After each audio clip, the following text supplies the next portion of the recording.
Oops, welcome to Change Narratives. Thank you. Thank you so much for making time to do this. We know you're working, so feel free to flex and show us what you do. Aw. So at Change Narratives today, we're doing something slightly different. We're going to be spending a day in the life of Ubah Thomas Ubah. We're going to see what he does, and most importantly, he's going to be describing how he does what he does. So Ubah, please introduce yourself to everyone that doesn't know you. Thank you, Dumibi. It is a pleasure to be here. I mean, I told you I was shocked when you called me. But yeah, my name is Ubah Thomas Ubah. I am a senior social protection specialist with the Social Protection and Labor Unit of the World Bank. I am currently based in the Abuja country office. Anything else they would like to know? Okay, I mean, how would you describe what you do to a family member or a friend that doesn't work in the development sector? What is social protection? That is a very interesting question, one that I have tried to answer over the last couple of years as dumb as possible. So, look, social protection is not one thing. I don't think there's a singular definition for it. So I'll probably just describe what social protection is for, how it basically impacts the lives of people. So social protection, if we're using a bit of jargon, is a combination of policies, frameworks, and programs that is specifically targeted at helping poor, vulnerable, economically insecure individuals and households, and securing them from risks, which include economic risks like poverty, welfare, but also health type risks, climate risks. I wouldn't throw in security risks, but like the impact of security. So you're thinking of nutrition, attending school, accessing services, including financial inclusion. So social protection is all that and more, for poor people. So the idea behind social protection is to ensure that, individuals who are poor are helped to be able to cushion whatever effect of their minimal welfare on their selves and their households. Also to help promote them out of that poverty. So it introduces them to programs such as livelihood programs, skills building programs, etc. But also provides a safety net so that for those who are not necessarily poor but are vulnerable to, crises, there can be a safety net. Okay. To prevent them from falling into, So that is what social protection is. I hope it is. No, honestly, because simple. even though I work in the sector, right, I think that's the best definition of social protection I've actually ever heard. Thank you. So thank you for teaching me, because usually you talk about, how there are sort of programs, but you were able to link everything together, programs, policies, and all of that. But you mentioned something very important. You mentioned people in poverty, you mentioned marginalized groups and all of that. Correct. And I was just wondering, does this have anything to do with COVID? Is there a specific role, let's say, social protection played with COVID? Fantastic. So everyone, when we had discussion about COVID, you see a health scare. It was basically a pandemic, but then the pandemic led to a lot of things, and I think we are still reeling from the effects of that. Most of those effects were not just health, but economic in nature. I'll use one specific example: the lockdowns. So in our context here in Nigeria, when you are driving on the streets, you see a lot of road hawkers. Right? People, and that is their daily livelihood. What they sell is what they live on, basically. The moment the lockdown happens, all those individuals suddenly lost their livelihood, and they had to cope in a certain way. So in cases like that, social protection steps in with a safety net measure to say, okay, we are locking down people's movements, which means you don't have customers to sell to, but a safety net, sometimes in the form of a cash transfer, sometimes in the form of food interventions, etc., can help those people cope with that lockdown. Yeah. So they'll maybe earning 20, 30,000 every month, 50,000 every month. The government can step in and say, okay, we're locking down for 2 months, which means you're not going to earn 100,000 during that period. We'll cushion that. We'll give you 100,000, 60,000, 80,000. So that's how social protection helps, during times of economic jargon, shock, economic shock. Yeah. But specifically for the COVID, during the COVID discussion, when the lockdown happens, the government swung in, and we supported the government, to help with those kind of interventions. So, and it's something similar with the crisis happening now with the subsidy reform. Yes. Cost of everything has gone up. So you find households who were earning 50,000 monthly and they were getting by, not doing excellently, but suddenly 15,000 is the equivalent of 5,000 to them. Okay. So you want to cushion that with a safety net so that they don't fall into poverty or take up negative coping mechanisms. So you find people selling land.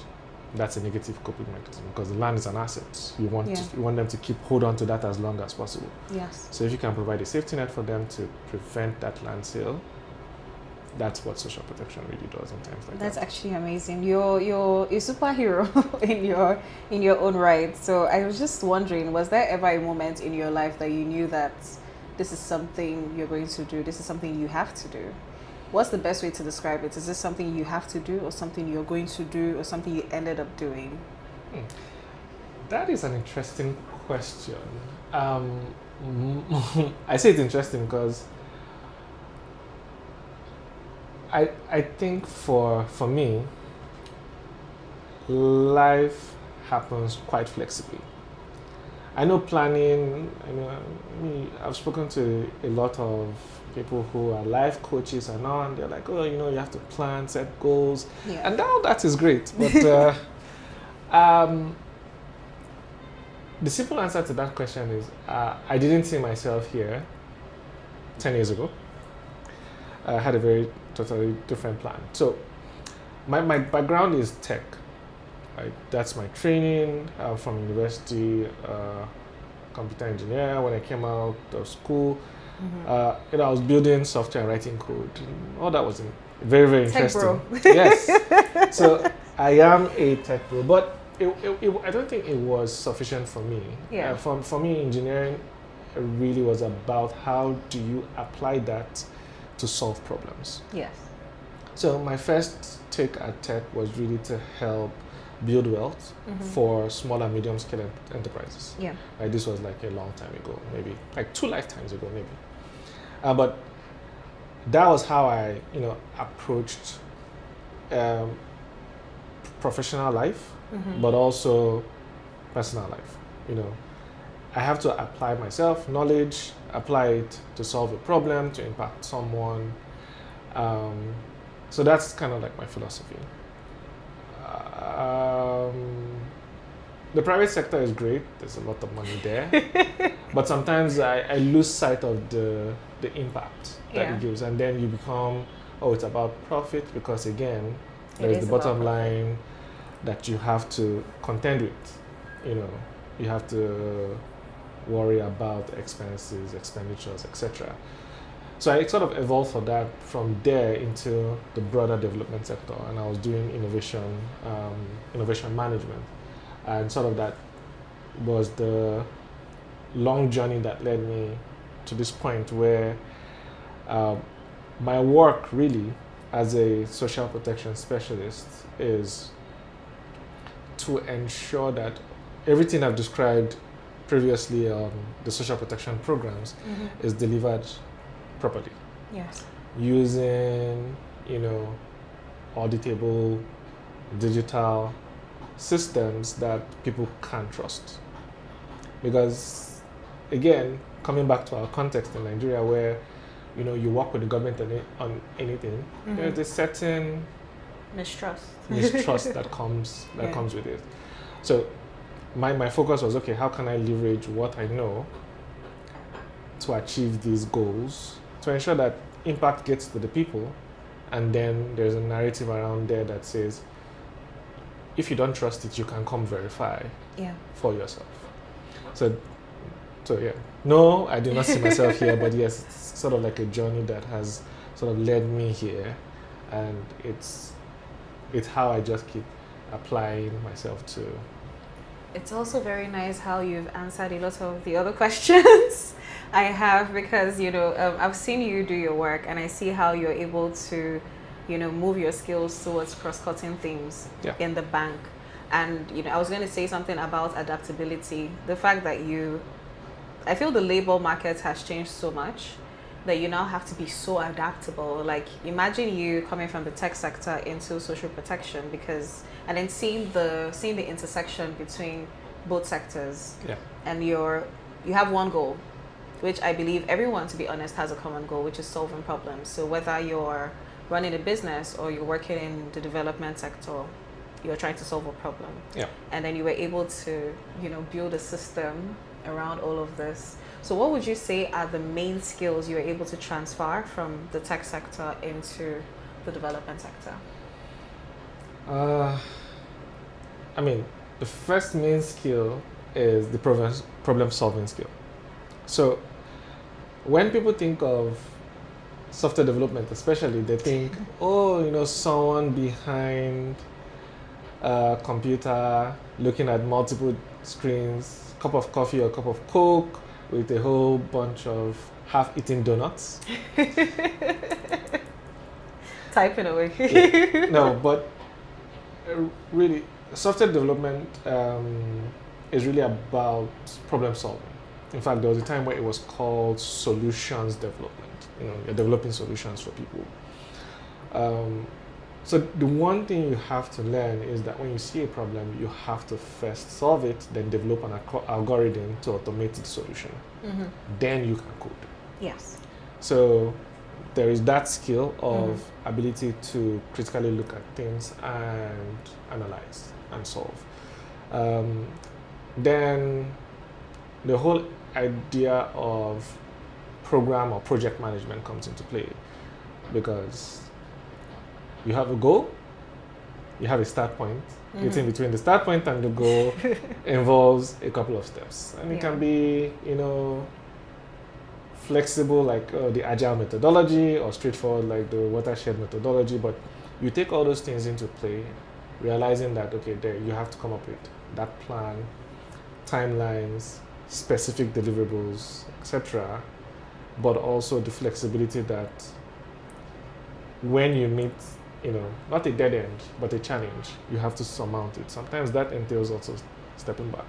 So solving problems, program management, actually the adaptability, and also, I think I mentioned this, but specifically ability to analyze, which helps with this, the problem solving. Yes. I think those skills definitely were one of the skills that were transferable. Then one thing definitely I brought in is great personality. Yeah, actually, you're one of the most fun people at the office. Oh, thank you. Yeah, anytime you're not around, it's weird.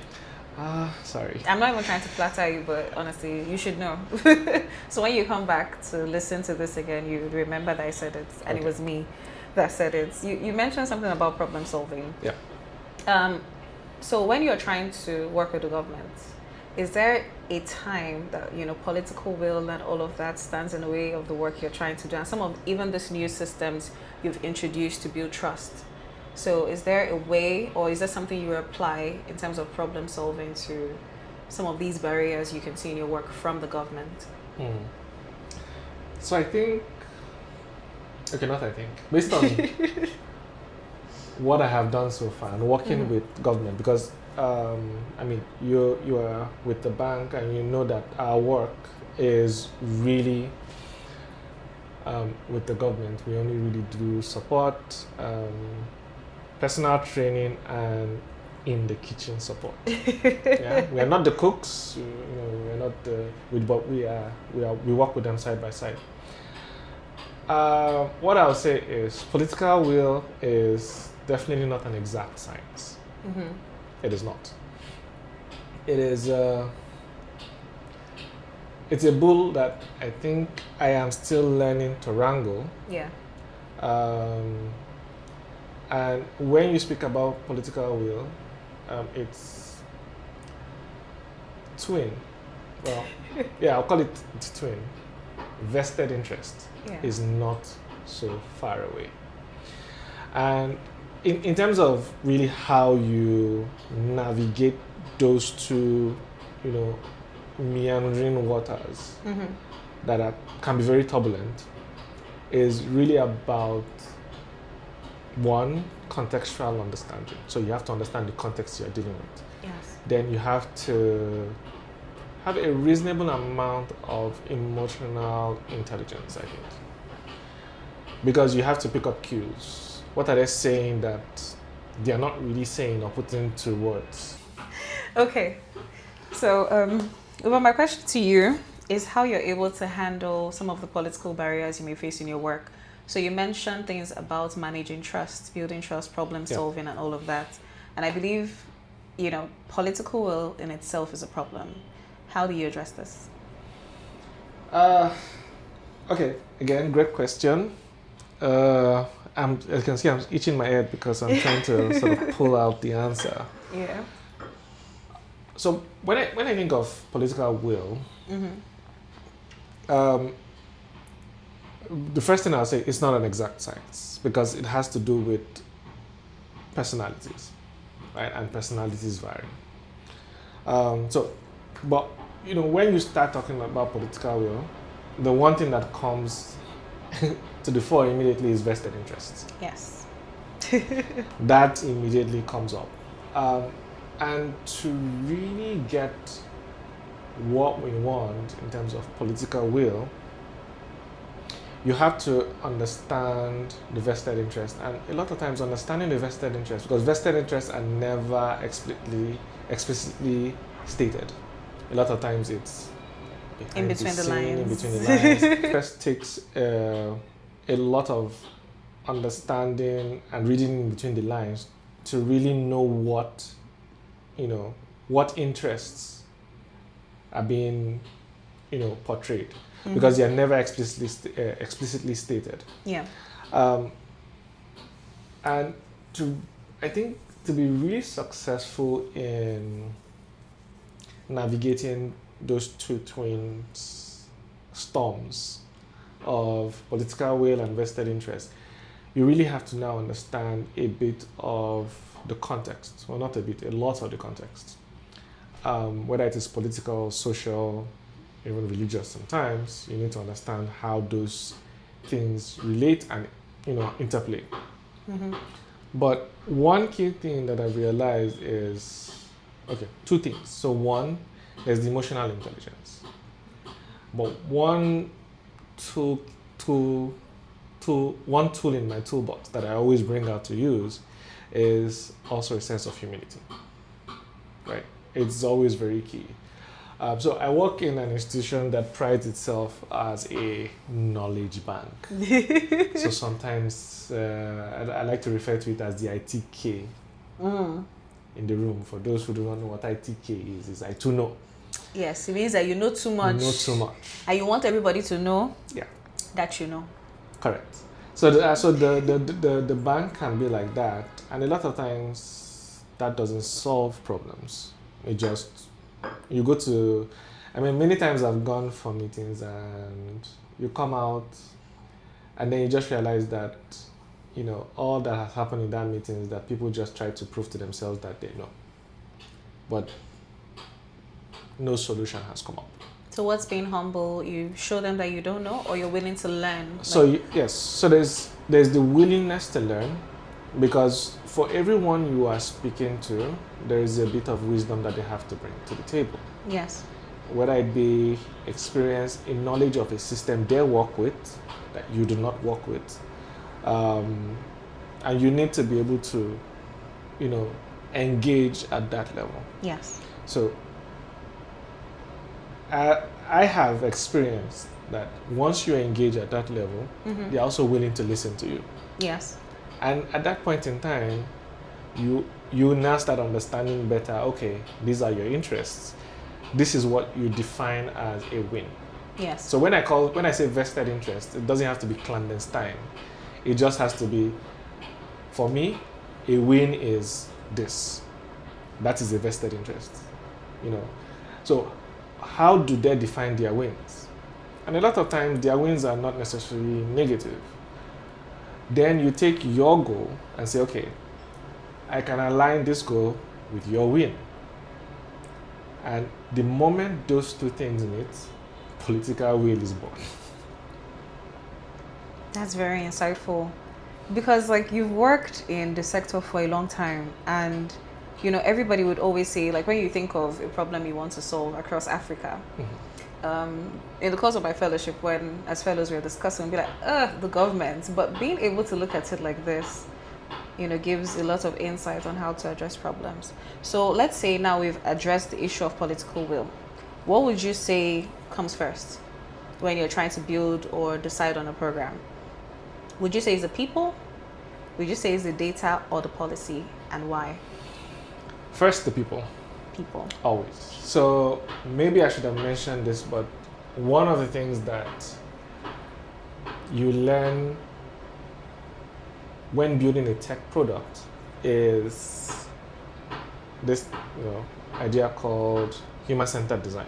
I learned it quite a few years ago when I was actually beginning to look into tech for social protection. So there's human-centered design, but it's an old product game book. That's where it comes from. Yeah.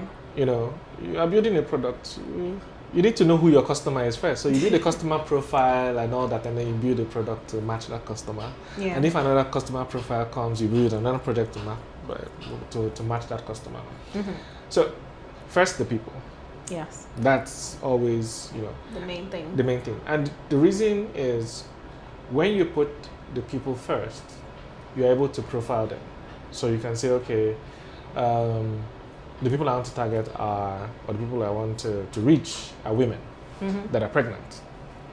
People I want to reach are children that are out of school.